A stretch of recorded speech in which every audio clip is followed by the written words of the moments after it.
Bonjour Aurore Berger. Bonjour. Vous assistez tout à l'heure aux côtés d'Emmanuel Macron à la cérémonie de scellement. La liberté garantie aux femmes d'avorter est désormais inscrite dans la Constitution. Reste désormais à faire de cette liberté garantie une liberté réelle.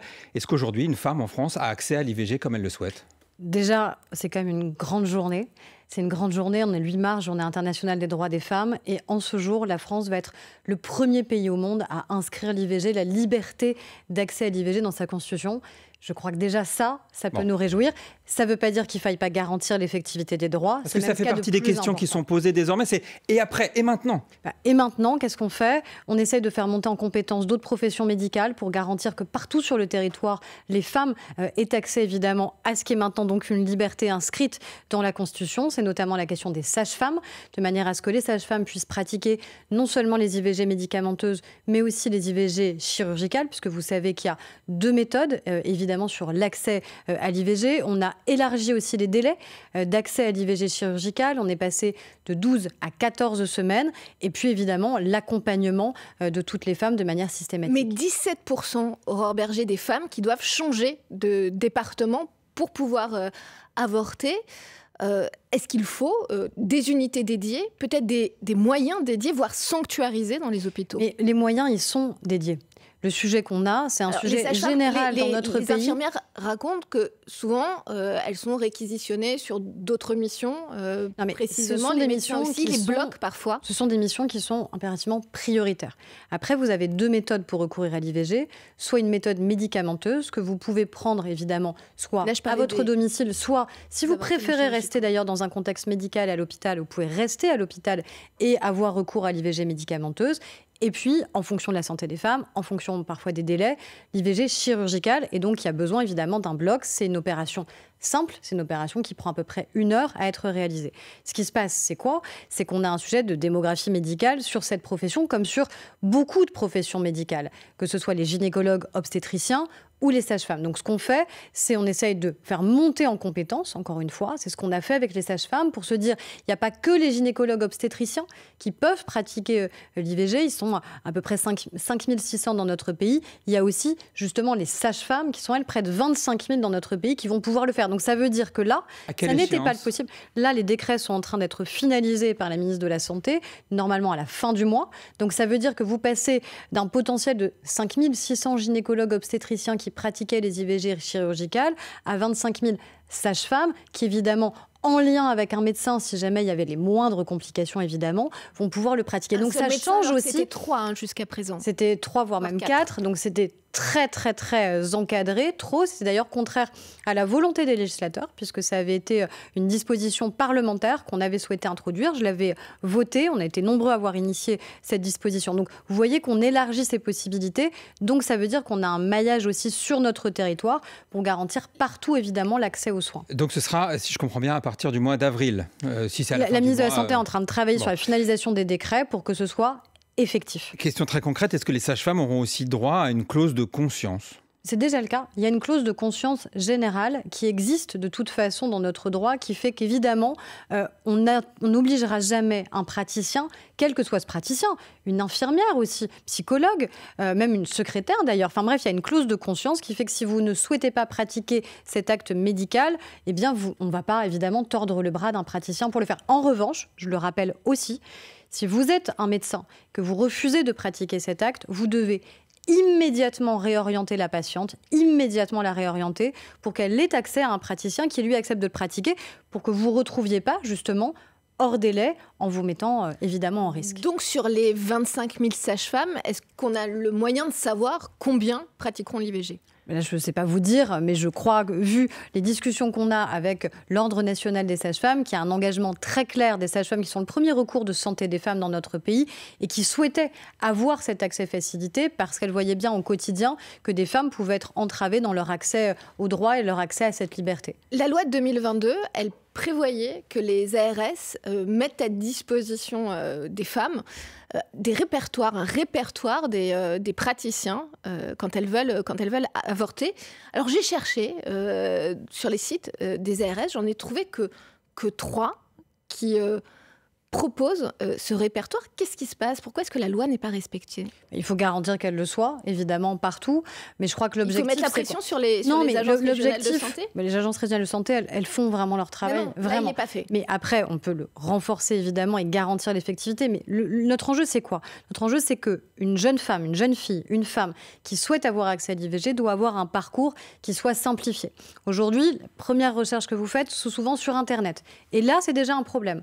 Pourquoi? Parce que vous avez des entraves qui existent, malgré la loi, parce que vous avez des référencements de tous les sites qui veulent culpabiliser les femmes, désinciter les femmes, désinformer les femmes, qui sortent très en tête. Donc moi, je vais rencontrer tous les moteurs de recherche aussi sur ce sujet pour garantir qu'à un moment, ce soit d'abord de l'information avant de la désinformation. Ensuite, il y a tout ce qu'on fait pour le soutien à ceux qui sont aussi les centres de premier recours et d'information des femmes. Je pense notamment à nos centres de planning familial qui vont accueillir les femmes, qui vont orienter parfois aussi des jeunes filles qui juste ne savent pas du tout comment cet accès va se passer et qui les reçoivent de manière anonyme, de manière confidentielle et qui vont pouvoir les accompagner dans leur accès aux droits. Et puis évidemment, il y a le recours que vous avez soit en libéral, parce que vous allez voir notamment une sage-femme, soit le recours que vous avez à l'hôpital. Bref, l'objectif, c'est de simplifier le parcours des femmes pour qu'encore une fois, partout sur le territoire, en hexagone comme en outre-mer, les femmes aient accès au respect de leurs droits. Le planning familial qui réclame l'autorisation de pratiquer des IVG instrumentales dans les centres de planification, les centres de santé sexuelle. Est-ce que vous êtes pour? Ça, c'est une discussion qu'on doit avoir avec le ministère de la Santé. Il faut toujours garantir évidemment la sécurité du parcours d'accès à l'IVG, notamment instrumental, parce que ça reste un acte chirurgical qui est réalisé. Je crois que l'élargissement aux sages-femmes est déjà une garantie supplémentaire extrêmement importante de l'effectivité de ce droit. Et peut-être juste un dernier mot, est-ce que vous avez des remontées de la part de médecins et peut-être de praticiens divers de dire on a aussi des pressions dans certains milieux pro-vie, des gens qui viennent nous embêter parce que nous on pratique des avortements? Mais les entraves, elles n'ont jamais arrêté. Elles n'ont jamais arrêté. Encore cette semaine, le centre de planning familial de Strasbourg a été attaqué. Est-ce que c'est pour ça qu'on n'a pas un répertoire exhaustif des praticiens qui pratiquent l'IVG? Non, mais ce qu'il faut, c'est évidemment nos praticiens, nos médecins, nos sages-femmes qui pratiquent les IVG ne sont pas des cibles et ne doivent en aucun cas évidemment être pris pour cible. Ce qu'on doit en revanche aux femmes qui souhaitent avoir accès à l'IVG, c'est que ce soit simple. C'est que ce soit simple parce que c'est un acte médical et c'est un acte médical qui est maintenant en plus inscrit dans notre Constitution et donc qui doit être partout protégé, préservé et garanti. Mais Aurore Berger, on se retrouve dans un instant, juste après le fil info de Mathilde Romagnan à 8h40. L'armée américaine va construire un port temporaire sur le littoral de la bande de Gaza pour y acheminer plus d'aide humanitaire. Joe Biden l'a confirmé aujourd'hui lors de son discours devant le Congrès. Le président américain a renouvelé son appel à un cessez-le-feu immédiat dans l'enclave palestinienne. Appel à la grève du travail et des tâches domestiques aujourd'hui par une cinquantaine d'organisations et à l'occasion de la Journée internationale des droits des femmes. En ce 8 mars, des manifestations sont prévues dans plusieurs villes de France. Les 3 adolescents interpellés en France dans l'enquête sur un attentat déjoué en Belgique ont été mis en examen pour association de malfaiteurs terroristes criminels. Âgés de 15 à 17 ans, ils ne sont pas soupçonnés d'être impliqués dans ce projet d'attentat, mais d'avoir été en contact avec des suspects. Il était le papa de Dragon Ball. Le mangaka Akira Toriyama est décédé. Il avait 68 ans. Dragon Ball s'est vendu à au moins 260 millions d'exemplaires dans le monde. En France, il est surtout connu grâce à son adaptation télévisée. France Info. Le 8-30 France Info, Julie-Marie Lecomte, Jean-Rémy Baudot. En raison d'un appel à la grève de la CGT Radio France déposé dans le cadre de la Journée internationale de lutte pour le droit des femmes, nous ne sommes pas en mesure de diffuser l'intégralité de nos programmes habituels. Nous vous prions de nous en excuser. Aurore Berger, la prochaine étape, c'est l'inscription du droit à l'avortement dans la Charte des droits fondamentaux de l'Union européenne. C'est en tout cas ce que souhaite Emmanuel Macron. Est-ce que ce n'est pas un vœu pieux, sachant que pour réviser cette charte des droits fondamentaux, il faut l'unanimité des 27 pays? Je crois que c'est un enjeu majeur, notamment des élections européennes qu'on va avoir. Qui on veut envoyer, notamment au Parlement européen? Quelle démocratie on veut au sein de l'Union européenne? Est-ce qu'on veut des pays qui soient justement progressistes sur la question des droits des femmes? Et en général, derrière les droits des femmes, il y a souvent les droits LGBT qui sont remis en cause.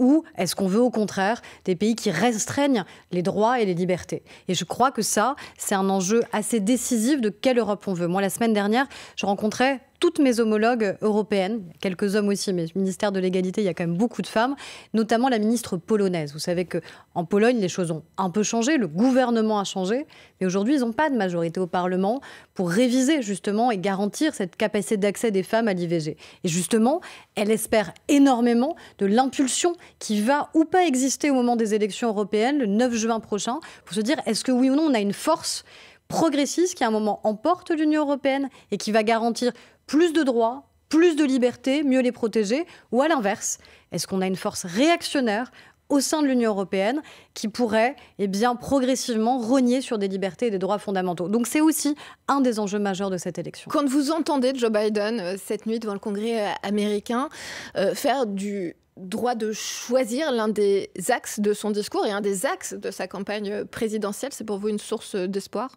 Oui, mais je crois que c'est important que tous les pays se réveillent, j'allais dire, sur cette question-là. Parce qu'encore une fois, vous savez, quand j'avais déposé cette proposition de loi, il y a ceux qui disaient « ça n'aboutira pas ». On a donné une réponse très claire. Puis il y a ceux qui disaient « de toute façon, ça ne sert à rien ». Ça ne sert pas à rien de protéger au plus haut niveau une liberté qui est une liberté fondamentale des femmes.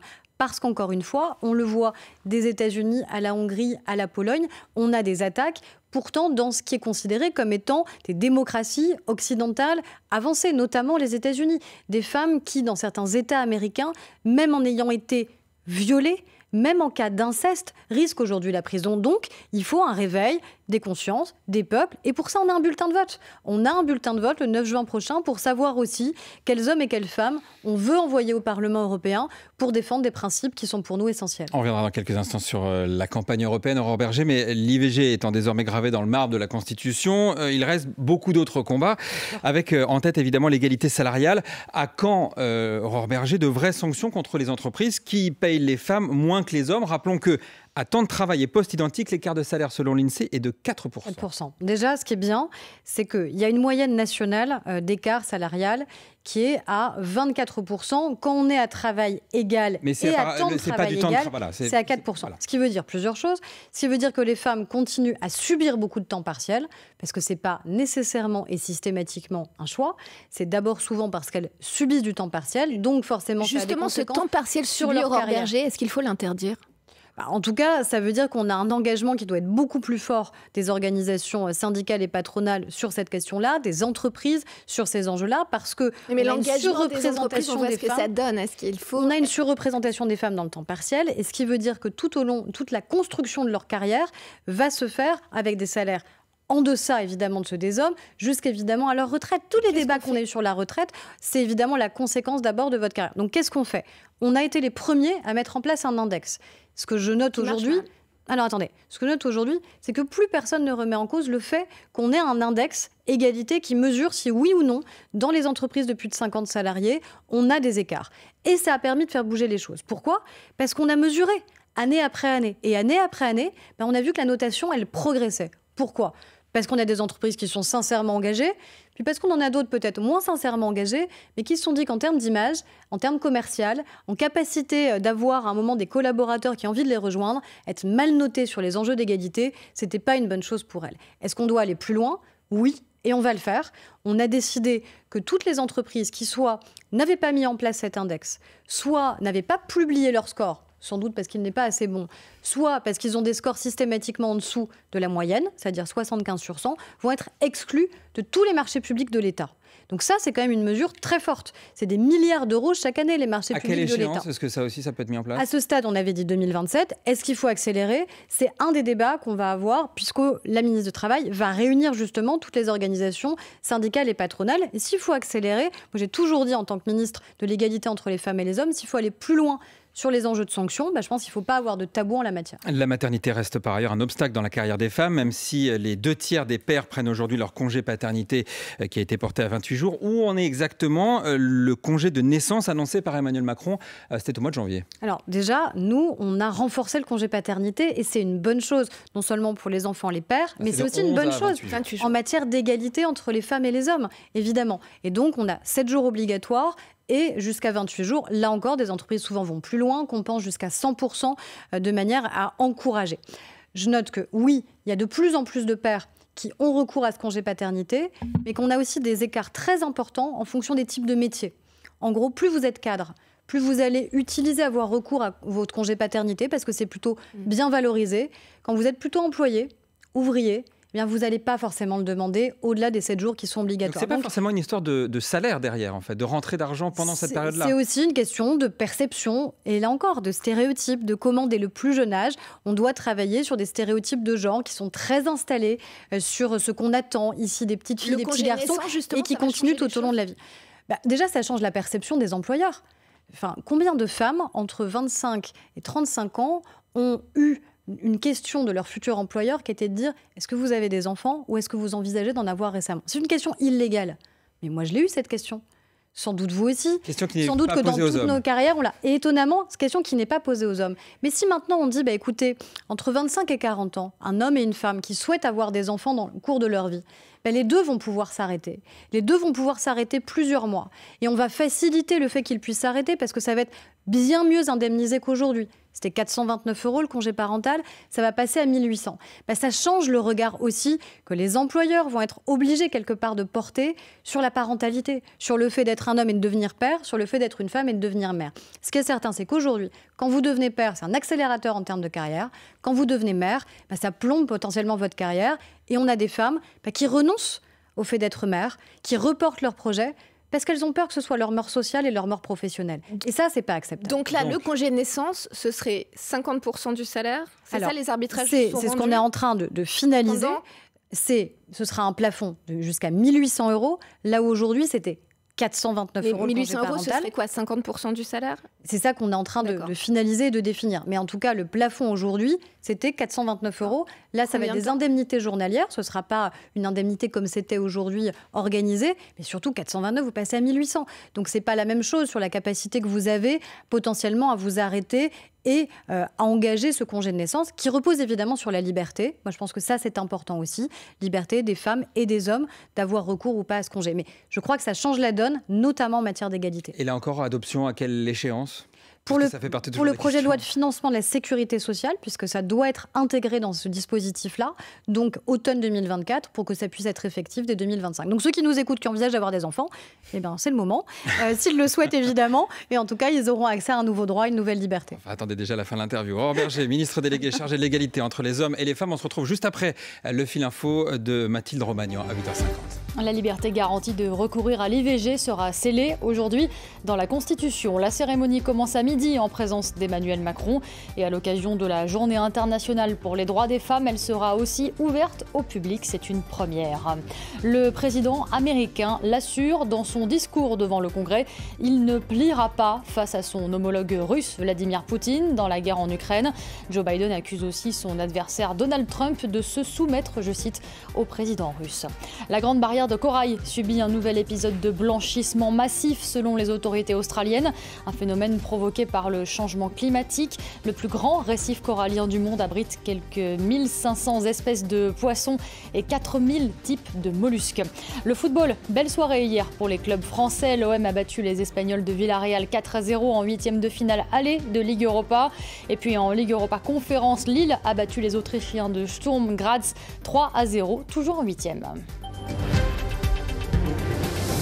France Info. Le 8-30 France Info, Julie-Marie Lecomte, Jean-Rémy Baudot. En raison d'un appel à la grève de la CGT Radio France déposé dans le cadre de la Journée internationale de lutte pour le droit des femmes, nous ne sommes pas en mesure de diffuser l'intégralité de nos programmes habituels. Nous vous prions de nous en excuser. Aurore Bergé, en dénonçant les rapports parfois toxiques entre les réalisateurs et leurs comédiennes, Judith Godrèche a déclenché en France une nouvelle vague MeToo. Vous lancez une nouvelle mission sur les mécanismes à l'œuvre partout où s'exerce une domination hiérarchique. Vous pensez qu'on ne les connaît toujours pas, ces mécanismes-là ? Je pense que surtout, il faut qu'on détermine, non pas forcément les mécanismes à l'œuvre, mais les contre-pouvoirs et les régulations qu'on doit mettre en place. Judith Godrèche, elle a alerté sur un univers, qui est un univers dans lequel, évidemment, il peut y avoir parfois une toute-puissance du réalisateur sur son actrice ou sur ses acteurs, puisqu'on a aussi ce mouvement MeToo Garçon qui est, je crois, très important pour notre société qui s'est lancé. C'est ce qu'on a vu aussi dans le sport. Sarah Abitbol avait été une des premières à décrire ce qu'elle avait pu subir, et dans un certain nombre de fédérations, on a bien vu aussi des mécanismes mécanismes qui pouvaient exister. C'est le cas aussi dans d'autres secteurs, évidemment, d'activité. C'est-à-dire que quand on a une domination hiérarchique telle qui s'installe, mais qu'on n'a aucun contre-pouvoir, eh bien, à un moment, on a le risque que les personnes qui sont les plus vulnérables, les plus fragiles, qui ont peur pour leur avenir, pour leur carrière, qui ont peur tout simplement en vérité, eh bien, ne puissent pas agir, n'aient pas les moyens d'agir. Donc c'est ça qu'on doit garantir. Donc on le fait ministère de la Justice, ministère des Sports, ministère de la Culture, ministère de la Fonction publique aussi, de manière à garantir que partout où il y a cette domination, ce pouvoir hiérarchique qui existe, eh bien, on a aussi en face des contre-pouvoirs. Ce qu'on a fait par exemple aussi dans le monde de la politique. Quand vous êtes un parlementaire et que vous avez un assistant ou souvent une assistante parlementaire, vous voyez bien que le pouvoir n'est pas à égalité. Et donc, vous avez besoin d'avoir, ce qu'on a fait aussi, des cellules dédiées de lutte contre le harcèlement, des endroits où si vous sentez que la relation est en train de prendre une tournure qui est détestable, de violence éventuellement qui peut s'installer, d'agression, d'atteinte sexuelle, eh bien qu'évidemment, au-delà du travail nécessaire police-justice, vous avez aussi des outils de régulation interne vers lesquels vous pouvez vous tourner. Donc cette mission, elle va durer quoi ? 3 mois ? Oui, l'idée c'est d'aller vite, mais d'être très efficace. Elle aboutit sur des mesures, un plan avec des moyens. Ah bah oui, des moyens, mais surtout, c'est au-delà des moyens, parce que c'est pas tant des moyens budgétaires, là en l'espèce, que imposer que dans toutes ces organisations-là, on ait des règles claires. Il se passe quoi quand on a une jeune fille avec un entraîneur sportif ? C'est quoi la règle qu'on doit mettre en place quand vous devez parfois partir en tournoi à travers la France ou à travers le monde ? Il se passe quoi entre un réalisateur sur un plateau de tournage et des acteurs ou des actrices ? Judith Godrèche, elle a reçu des milliers de témoignages. Vous allez les étudier ? Si elle y donne accès, mais c'est des gens qui lui ont écrit parce qu'ils lui faisaient confiance à elle. Si elle souhaite, et si ces personnes souhaitent témoigner, oui. Nous, on va créer un appel à témoignage. Si les personnes veulent pouvoir témoigner, alors je dis là, on le republiera, c'est témoignage au pluriel EFH@pm.gouv.fr, témoignage au pluriel EFH@pm.gouv.fr. Toutes celles et ceux qui veulent témoigner, y compris de manière totalement anonyme évidemment et confidentielle, leurs témoignages ne seront pas révélés, sauf s'ils le souhaitent, pourront le faire. Et c'est aussi comme ça qu'on arrive à construire, je crois, des politiques. Ils seront lus par qui efficaces. ces messages-là ? Par moi, notamment, par des fonctionnaires qui travaillent et qui nous accompagnent sur cette mission, évidemment, qui sont ici des avocats, ici des magistrats. Et encore une fois, je pense que c'est aussi comme ça qu'on a une révélation de ce qui se passe. Regardez la Civise, ce sont des milliers et des milliers de témoignages. Et c'est aussi comme ça qu'on a pris conscience de l'ampleur des phénomènes et des mécanismes à l'œuvre. Aurore Berger, la Française des Jeux veut que les bureaux de tabac, 29 000 points de vente, puissent devenir des refuges pour les femmes. Est-ce que c'est vraiment le rôle d'un bureau de tabac d'accueillir des femmes qui pensent être victimes ou qui se savent victimes de harcèlement dans la rue ? Je crois que c'est le rôle de toute la société. J'ai rencontré la créatrice, on était hier dans un bureau de tabac. Vous savez comment l'idée lui est née ?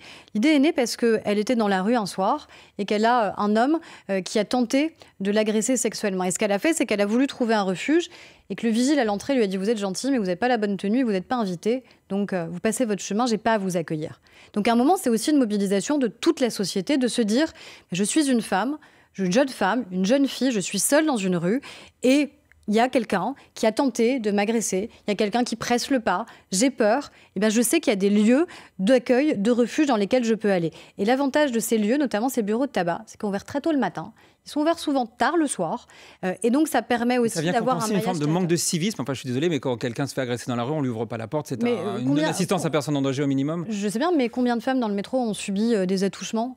On subit des agressions, on subit des atteintes sexuelles, dans une indifférence assez générale de celles et ceux qui pouvaient les entourer. Je ne connais pas une femme qui n'a pas subi, moi-même, je pense que toutes les femmes ont subi ce genre d'atteinte sexuelle, d'agression. Ça se voit pourtant. Donc c'est un moment, une mobilisation de toute la société. Au premier rang, c'est l'État. C'est l'État qui doit le garantir. C'est ce qu'on fait sur la police, sur la justice, sur les moyens qu'on y met, évidemment. Mais après, c'est évidemment toute la société qui doit se sentir concernée quand une femme est potentiellement en danger parce qu'il y a, malheureusement, un certain nombre de prédateurs. Et donc, encore une fois, c'est cette société qui doit se réveiller. Et donc, tant mieux si elle a la mobilisation. Aurore Berger, vous parliez des moyens. Bercy va amputer vos moyens, justement, de 7 millions d'euros. Vous allez les prendre où, ces 7 millions ? C'est une discussion qu'on est en train d'avoir, moi, de manière très claire. Je l'ai dit, je l'ai réaffirmé et je l'ai dit au ministre de l'économie qui est évidemment d'accord. Il n'y a pas 1 euro qui sera pris sur la question de la lutte contre les violences faites aux femmes, sur le planning familial, sur mais le la question, c'est qu'est-ce que vous êtes prête à sacrifier ? Pour l'instant, pas grand-chose. Donc, c'est une discussion qu'on est en train d'avoir.